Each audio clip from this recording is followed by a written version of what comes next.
Welcome to the stories from the Garden of Rose. So, Done already sat here trying to get baby seven to be quiet enough so I could do this video. And unfortunately, she's gonna do what she wanna do.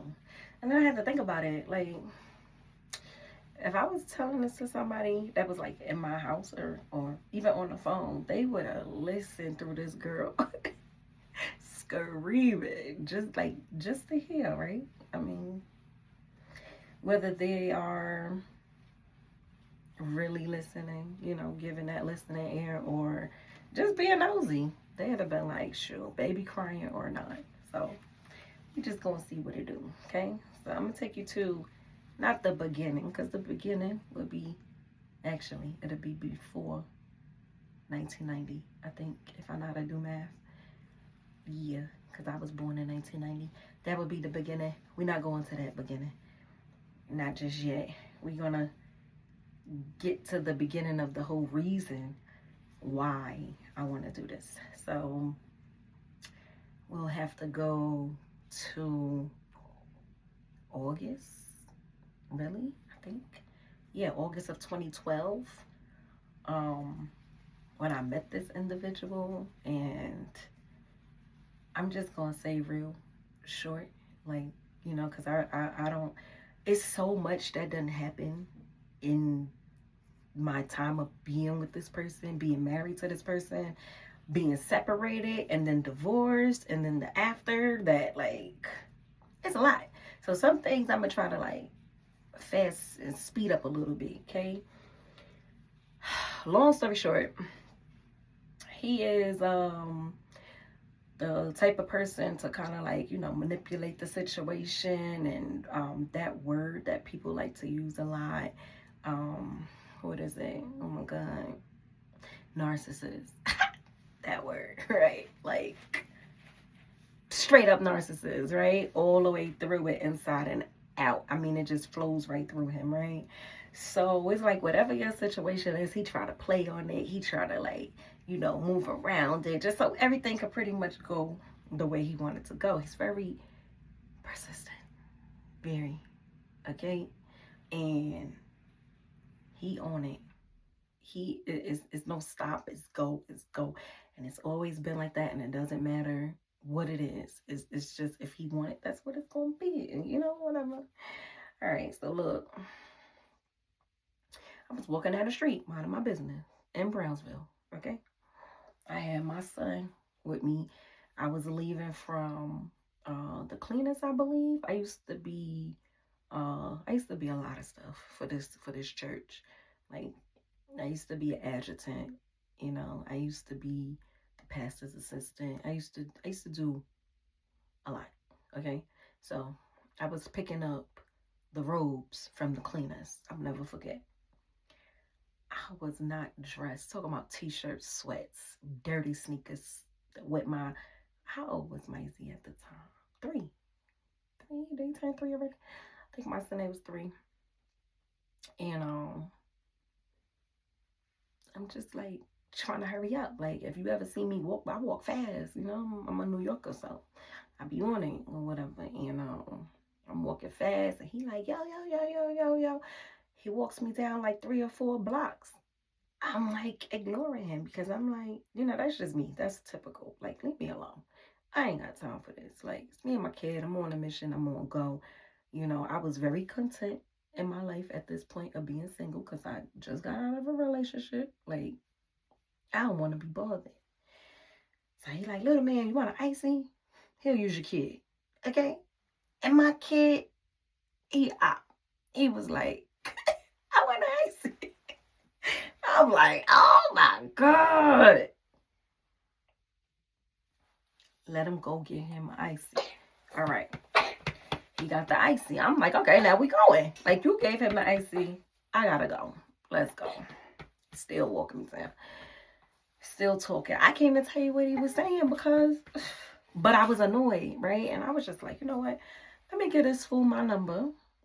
Worst case scenario, if he crazy or whatever, I don't want to deal with him. I could delete his number. I could block him. Like, it's that simple. And then to know me is to know that I would change my number real quick. I don't even know how many numbers I had since I had a cell phone. honestly. So, gave him my number, whatever. We actually ended up, I don't even know if he called me the same day or not, but when we started talking, it just seemed like everything was on go, like, really, really fast, right? So, he called, he comes, want to take you out. We go out. I gotta go run these errands. He's taking me to run errands with him. I'm like, and if he called me and he's like, do you want to go do this? I'm like, I got my kid and my sister with me, my little sister. And he like, you could bring them. I'm like, what? Like, what is with this? This man would do just about anything for me to be with him in his presence, whatever. I'm like, uh. So I'm a little confused, I ain't gonna lie to y'all. I'm stuck between like, oh, I like him, he different. And then like, bro, what's up with you for real? I'm a little stuck. So I was, kind of depending on my leaders to pretty much tell me which way to go, which they couldn't because money does a lot, right? Especially when a person is flashy and you think they just got it all. And so you looking at it like, well, we could use him through her type, situation or whatever. So basically when they should have been telling me, leave him alone, leave him alone, they was not. I'm talking about, we had already, it just, everything just went like just fast, right? So, and I'm falling into everything because I'm back at my mother's house at this point in time, and we gonna get into like all of the in-betweens back that way beforehand. But I'm back at my mother's house with my kid or whatever, and I don't even like it because I already got to experience. I'm what, 22 at this time, 22, yeah. So I already know what it's like to have my own place, be in my own space, going to work, paying my own bill. I don't want to be here, like, so I'm trying to be out, like, no, or whatever. And when she seen him, even just the fact that, like, that he was always, like, taking me somewhere with my sister and with my son, I don't know what played into it. I throw jealousy for everything, but I'm not going to tell you that I know exactly what played into it. All I know is every time I introduced this man to somebody, he was like, I'm going to marry her. I'm going to marry her. I'm going to marry her. Whatever the case may be. And she hated it. She hated it. So it got to a point where she like, oh, you going to be with him? You need to get out of my house. I'm like, what? You would put me out with your grandson because I'm talking to somebody? Like, that's crazy. Like, how do you do that? Or whatever. I mean, packed all my stuff. And then the day that she told me to come get my stuff, she had the nerve to act like she was going to take out the garbage. And my ex that I broke up with, he slid in or whatever, and he proposed to me. It's like the most horrible thing ever. Because I walked out. I didn't even bother to like look at the ring or nothing. For me, it was like my mind was already made up. We're done. You thought you was gonna deal with me in a secret. You went and had a baby on me. Y'all won't believe years later, like about what, 14 years later, I found out he actually had 2 babies. He had 2 women pregnant on me. So that was crazy. Like, but we'll get into that later. Okay, let's like try to stick here because I want to stick to one topic at a time for real. So whatever, but he's down on one knee, he's trying to propose. I'm looking at him like, I'm looking at him and I'm not looking at him because I'm like, oh, and I don't want to see this ring. I don't want to fall into it because why are you doing it? And like, I just had like these thoughts like, he trying to propose and then when I'll be a goddamn fiance forever? Forever, ever? Like for years? Like we never really get married because, no, I'm not doing it. I walked out.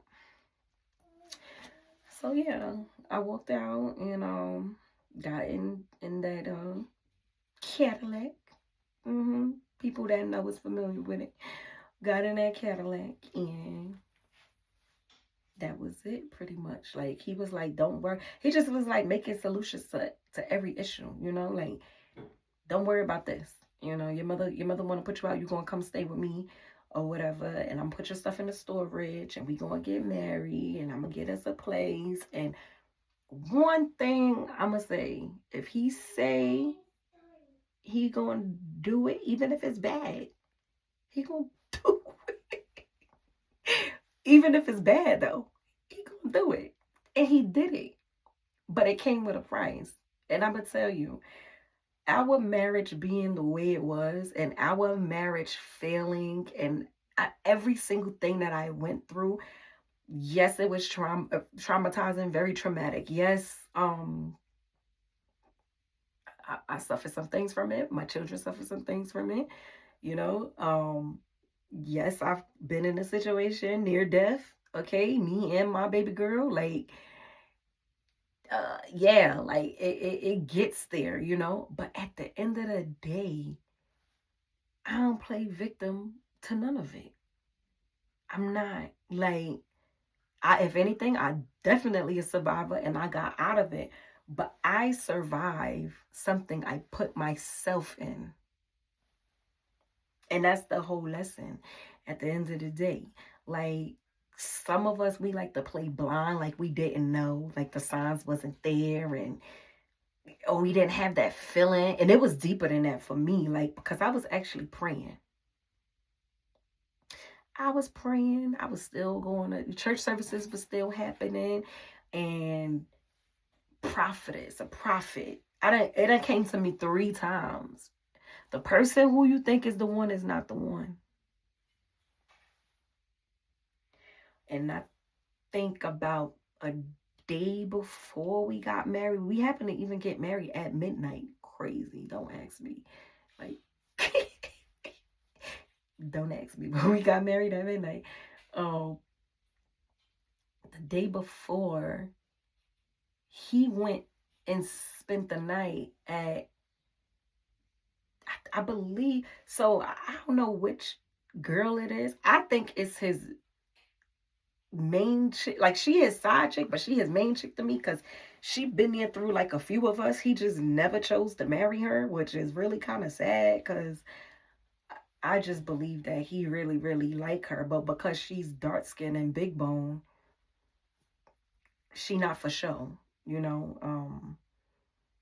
I mean, it's just not his thing. Like, it's not, it don't follow in the line of, which is weird to me, but you know, I think you should go where your heart is.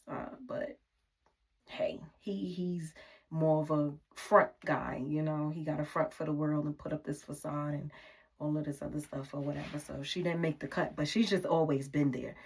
Needless to say, he done spent the night in the Bronx.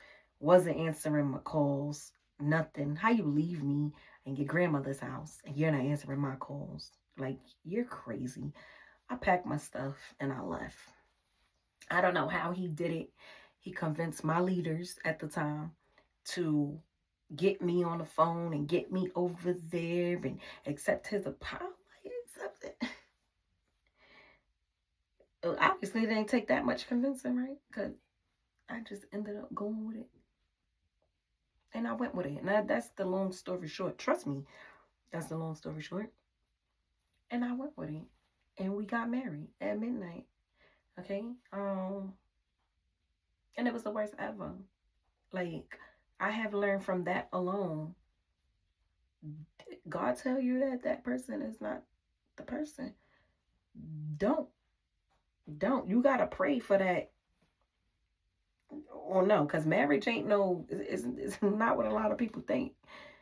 And I said, yeah, when God said no. And so my life ended up being what it was for, it's really 8 years and counting. So it's like we were married for 8 years, and then we got the divorce, and then, yeah, 8 years and got, or 7 years and got the divorce, whatever, however that happened. And then I still got to raise kids with this man, right? So about maybe add another 4 more years to that.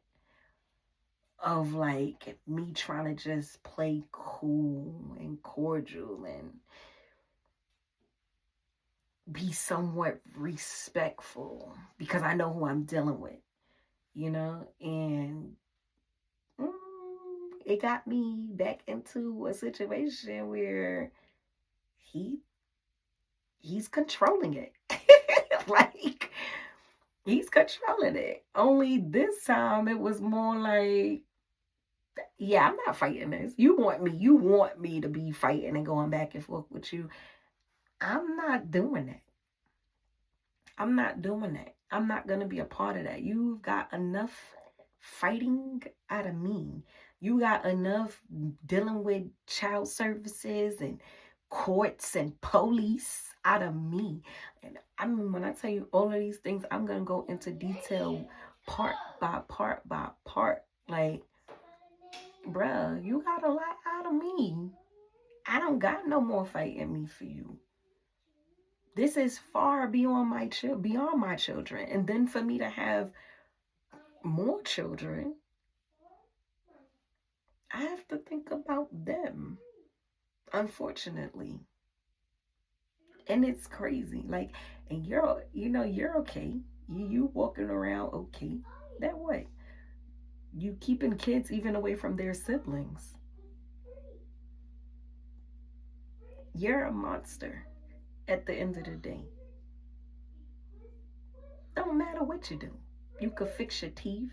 You could change your cars and change them cars how many times? I don't know. Like, you could do all of that.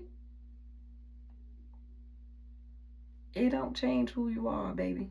Because you done been the same man to not just me, not just your baby mama. You still the same man to your current wife. You was the same man to all your side chicks. You never just had one. You just had like a real mean one. You're the same person.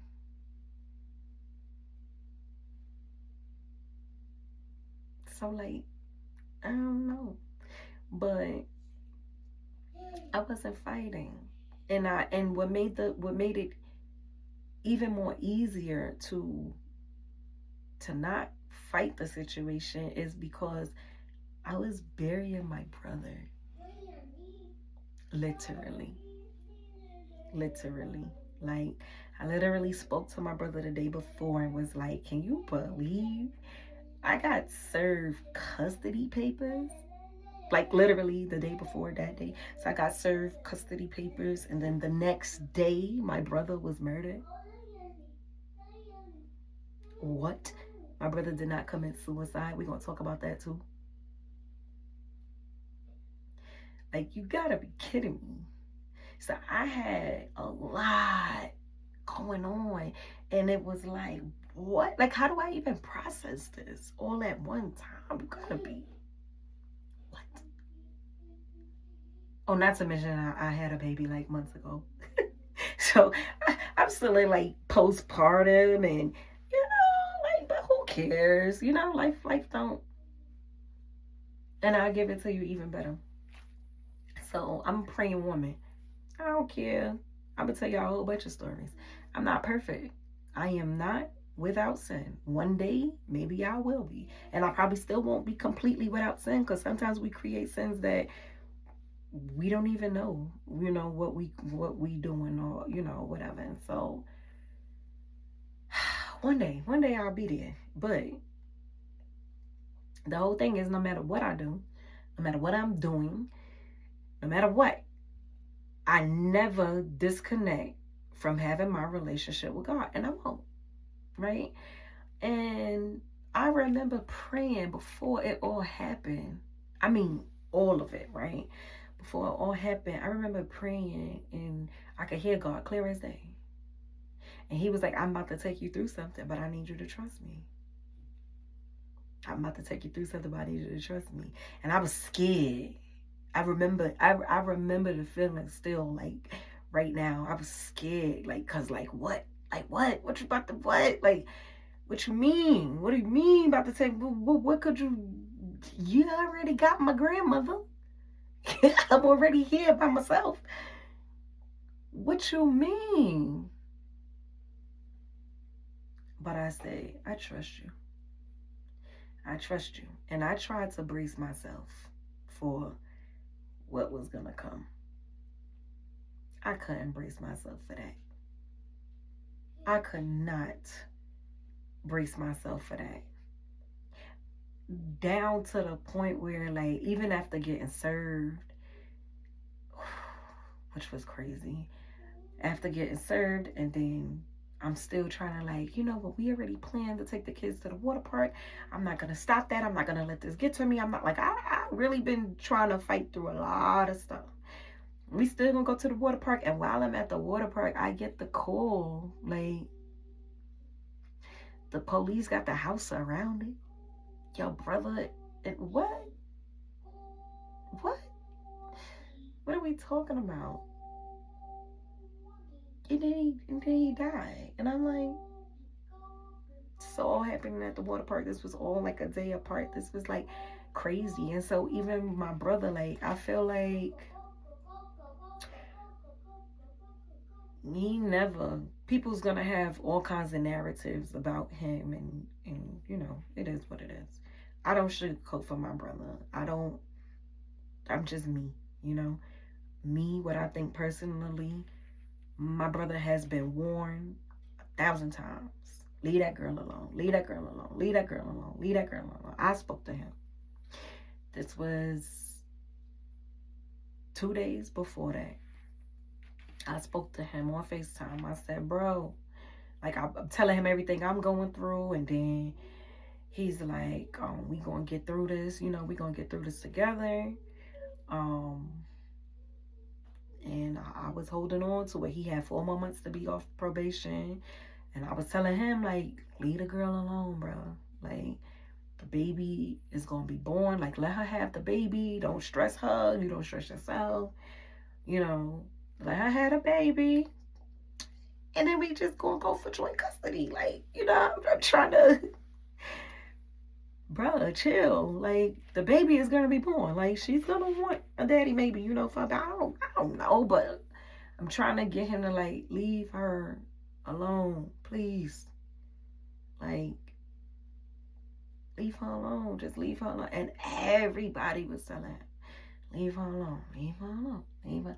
I just feel like God was using everybody to give him that warning. And he didn't take heed to it. When you don't take heed to God's warning, you don't know what's that's the dangerous part. You don't know what's on the other side. So you really playing Russian roulette, is how I see it. You playing with the outcome.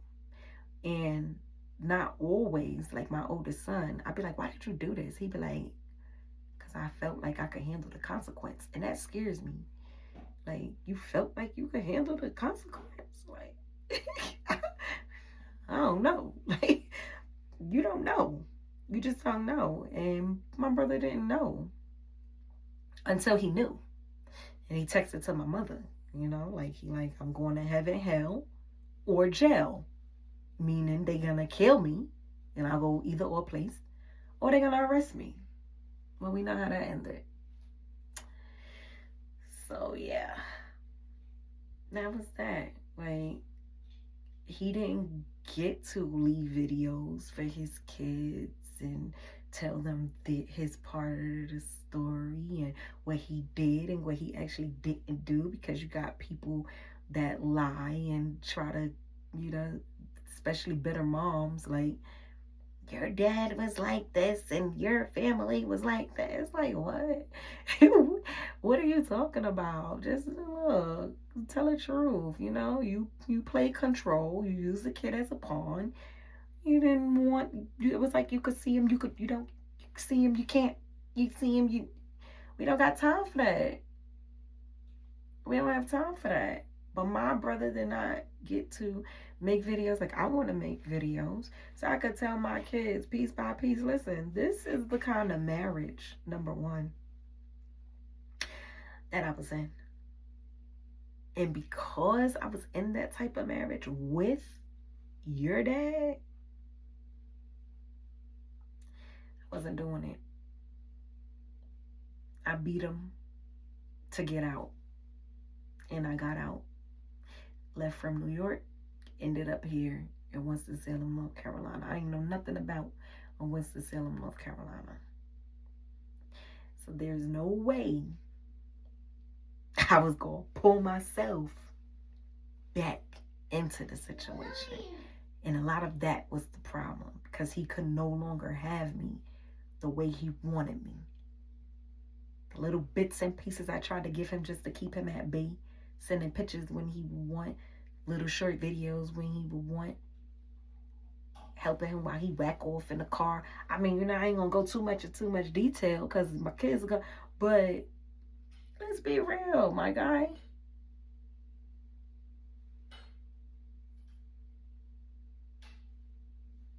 It's a lie. There's no way that I was gonna put myself back. I can't go back. I won't go back. I won't. I wouldn't even teach my daughters that. Oh, go back. Oh, he found a way to get you. No, because that's what they like to do. They like to use my children as a weakness, as my weakness. Ooh. But I've been training myself, even though it hurts. Even though it hurts, I will not sit here and say, I'm not hurt, I'm not pain, I don't cry at night, I do all of that. Outside of me not seeing these holidays in the Bible that we should be celebrating it, so I'm kind of like, don't want to. Outside of that, because those three are not here, it's not happening. When they left, y'all don't understand, I had a kitchen table in here, threw it out. Bunk beds in here, threw it out. Anything that was out, get it out my house. Toys out. I don't want it. Get it out. I don't want to be reminded that they even lived here. Like, if y'all not going to be here, y'all not going to be here. Because I had to keep finding ways for me to deal with it. Like, you serious? You serious? Through all you put me through, I never controlled you on when you see your kids, how you see them. To the point where I used to be running up and down the road from North Carolina to Maryland, though. Up and down the road. for you to have your children, you didn't even want to meet me halfway. Never ever wanted to meet me halfway. Didn't even want to meet me an hour away. It's always an excuse. I'm sick. I'm not home. I'm this. I'm that. She can't do it. His wife can't do it. Nobody can do it. But I'm driving. I'm doing them 5-6 hours on the road. Dropping my kids off, coming back, going back, get my kids, coming back. I'm doing it for everything, for every break. I'm calling my kids every day, and I don't get to speak to my kid. You ain't even there. You in the Bronx with your side main chick. I'm going to find a name for her. I really just want to call her the main chick, okay? You in the Bronx with her Monday through Friday, acting like you at work in UPS. Make it make sense. I know your wife ain't really, I can't believe, she better not have believed that. She probably didn't. But I try to explain to people, anybody that has ever been with him, we like when he's not in the house. Because he's that kind of abusive person. Like, oh, he gets under your skin. It's like, ooh, why is he breathing? Because he's that person. I'm not going to say he don't have his moments where you having fun and you laughing and you know, you joking and you feel great and he's pampering and he's whatever. He knows how to do that. But when I learned of the drugs, it made sense. I thought he was just drunk. No, you want to be snorting coke and doing all kind. Okay, you know, you're doing too much. And if you ever known any cokehead, you know they be up, down, round and round. So and he taking you through all of it. He want to fight you and have sex in the night. Like, what, bro? chill. Chill. Okay? He want to mess your face up, then cry about it, and then clean it up, then cry in the mirror when he see his face. Like, why wouldn't I mess up your face if you messed up my face? What are you talking about? Like, what? You crazy. And you making me crazy. I'm becoming unrecognizable. But if you're not there, and I'm calling my kids every day, and I can't speak to my kids, who's keeping me from speaking to my kids? Stepmom. Why? And you know what? I messed that up for my son and my daughter because especially my son, he cried. He ain't never lived with him before. He went just to visit, and he's supposed to send him back when school started. He decided to keep him. I was pregnant. I was really sick, really bad. I couldn't do the drive. He was supposed to send him back. He kept him. He waited. My weakest moment. My son cried the whole school year. Mommy, I want to come home. Mommy, I want to come home. Mommy, I want to come home. He was getting in trouble for everything. It was a lot of favoritism between him and his baby brother. I'm like, what? And I kept it, I held it down for as long as I could. But this day, I snapped. And I let him have it. It was over the phone, but I should have known I was dealing with. I'm going to go into details about this on another video, though. But I snapped. And when I snapped, that was it. So I messed that up for my son. My son was crying every day. He wanted to come home. And I was like, just wait. Like, the summer going to come. I'm going to pick y'all up. And I was only sending back the older one that we had together. He was the only one that could go. Because I'm like, honestly, that one is the one that's going to give him run for his money. Because they just alike. I don't even know if I can handle it. I don't even know if I want to. I love them. But I don't know. Like, I'm scared. So I'm like, if he want to go back, he can go back. Because him staying here, I could see him get, like, he was already doing it, you know? Like, when he was here, it was just crazy. I'm like, boy, you in trouble. How you get a new toy? Oh, because daddy just sent it. But you're in trouble. That boy, he knew how to get his way. I said, yeah, you just like your daddy. But my daughter and my son, they were coming home to stay here. And I'm the one that blew it because I couldn't. I just couldn't. I couldn't hold it no more. I was furious. I'm mad. I was mad. And the one thing I know for a fact he wanted to do was keep me from ever talking to his wife, from ever telling her, you know, even though she plays the, I'm not perfect. I don't hear you. You ain't gotta hear me. Just like you didn't hear me when I told you we was not divorced when you got pregnant. But you not dumb, because he couldn't show you no divorce papers. Then I had to send it to her and show her when we actually did get divorced. Now we're divorced. Y'all just got married and he made a trip to North Carolina for my birthday. What you think happened? You gotta make it make sense.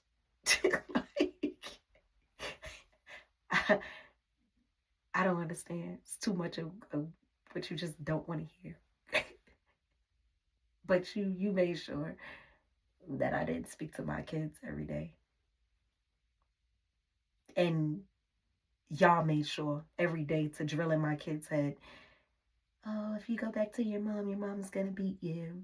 Your mom is gonna beat you. Your mom's gonna beat you. And y'all said that to like the wrong kid too.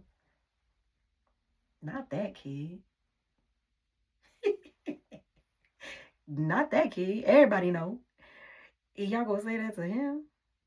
Crazy. Drilled it in his head. To the point where when I was visiting them, I would have them, he'll be like, mommy, I ain't coming back to your house because you gonna beat me. I'm like, what? Why he keep saying that? And at first I was like, this boy play too much. Then it dawned on me who his daddy is. No, he drilling it. He did a good job. He did such a good job. Stories he done drilled in their head. He did a good job. For them to be able to repeat it to child services and just, he did a good job. Okay? And I was like, yeah. We not gonna do this.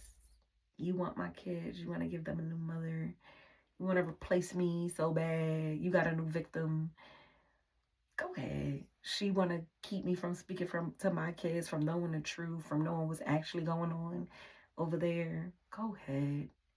Like, it's crazy. You did better just sending them back. I think now he's home, but he wasn't home during this time. He was always out with his main chick. Like, always. She was trying to figure out how he was married when he lived with her. I don't know. It's just crazy. But my kids gonna know the truth. They gonna know just enough details. Like, just enough. Even things that they, a tiny role that they have played that really made it a big thing, because it was like doing him a favor, and it went against me. I got other kids to think about. I had a brother I just buried. I was grieving, still really grieving my grandmother. It was like, what? We doing all of this? So I just feel I feel bad for my kids. I feel bad that I messed that up. I don't even know, like, the majority of the time, I don't know what my daughter be looking like. Just found her, she been watching me on TikTok, and then they ended up blocking me so that I don't see her page and she don't see mine or whatever. But every time she's making a TikTok, her hair was looking like, what? But the boys always look nice. What is it against my daughter, ma'am? I don't get it. And I'm surprised that he would even allow that. That's crazy. And then you block me for what? The order protection is up.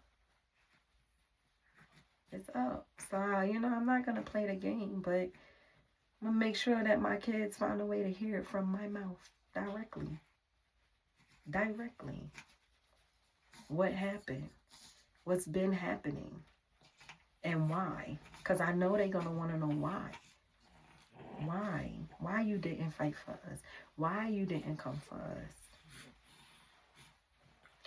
Definitely not because I didn't love you. Another thing you was taught. That I don't really love you, right? It's crazy. Crazy. But we'll get to it. And that's my time with stories from the Garden of Rose. Bye.